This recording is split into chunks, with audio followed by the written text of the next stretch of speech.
When Ethan moved into the Willow Creek neighborhood, he thought it would be peaceful.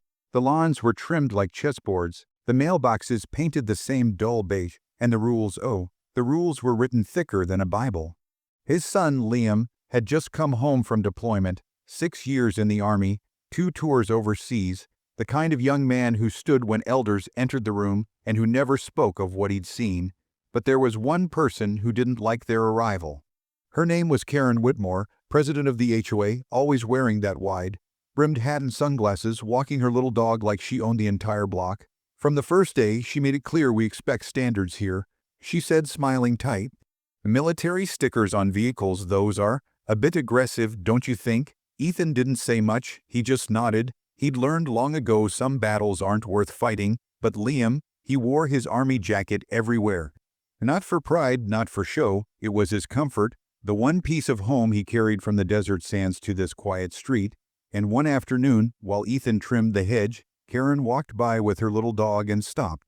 She tilted her head, staring at Liam. Cute jacket, she said with a fake laugh. Did you buy that from a thrift store or something? Trying to look like a soldier. Liam froze, his jaw clenched. He didn't answer.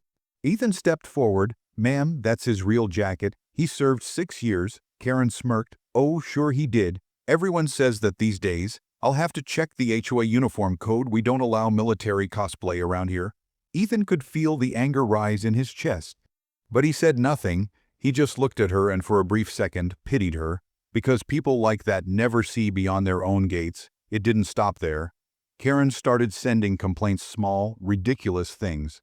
Lawn too long, car too noisy, flagpole not regulation height. Every week, another notice, another fine. Liam stayed quiet, but Ethan could see the frustration building.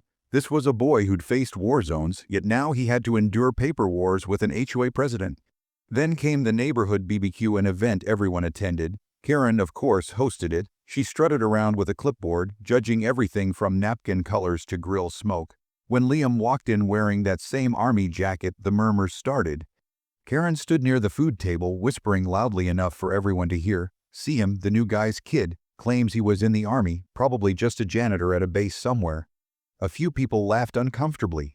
Ethan's hands tightened around his drink. He wanted to shout, but Liam placed a hand on his shoulder, steady, calm. Dad, not worth it.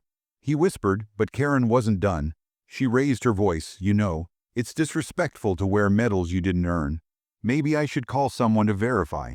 The laughter died, the air turned cold. Liam's voice was low but firm. Ma'am, I earned every one of these. Karen scoffed. Sure you did, private pretend.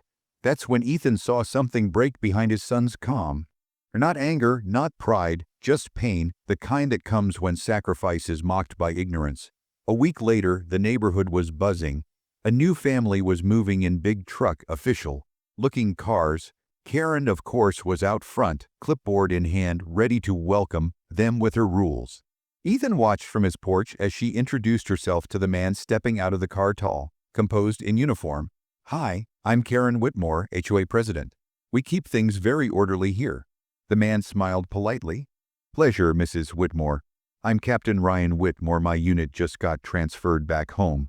Ethan's jaw dropped. Whitmore. Karen's smile froze. Ryan. Yes, Mom.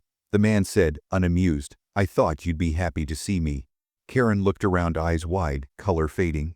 Ethan realized it instantly. Her son was in the Army. The same Army she mocked, and fate wasn't done yet. Because when Liam walked out to collect the mail, Captain Whitmore's face lit up. Sergeant Miller, Ryan said, snapping into attention. Liam paused, recognizing him. Captain Whitmore, sir. Karen's mouth fell open. Wait, you two know each other. Ryan nodded. Know him. He led my team in Syria, saved 3 of our men. I wouldn't be here if it weren't for him. Silence fell over the whole street. Karen stood there, trembling, speechless. Ethan finally spoke softly. So, the fake soldier was your son's commanding officer. The news spread through the neighborhood faster than wildfire. The woman who mocked the veteran, humiliated by her own words. For the first time, Karen didn't walk her dog that week. No clipboards, no complaints, just closed blinds. A few days later, she came to Ethan's door. She looked smaller, fragile, even I. Owe your son an apology, she said quietly. I didn't know who he was. Ethan looked at her, calm but firm. You shouldn't have to know who someone is to show respect. Tears filled her eyes. You're right. She turned to leave, but Liam stepped out from behind his father.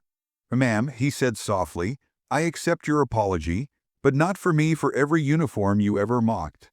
Karen nodded, holding back tears, and walked away. That night, the HOA board voted to allow military flags and insignia. No objections, not even from Karen. The same people who once laughed at Liam now saluted him when they passed by. Months later, Captain Whitmore and Liam became close friends, again brothers, as they once were overseas. Ethan often watched them talk on the porch, one son who served, another who learned humility through his mother's mistake. And Karen, she started volunteering for veterans events, donating to rehab programs for returning soldiers. Maybe guilt, maybe growth. But as Ethan looked at the old army jacket hanging by the door, he knew one thing: respect isn't given by title or position or HOA rules. It's earned through sacrifice, through quiet strength, through the kind of dignity that never has to shout. If this story moved you, share it with someone who needs to hear it, because sometimes the loudest lesson comes from the quietest heart. Subscribe for more real stories like this one, because truth always finds its way out.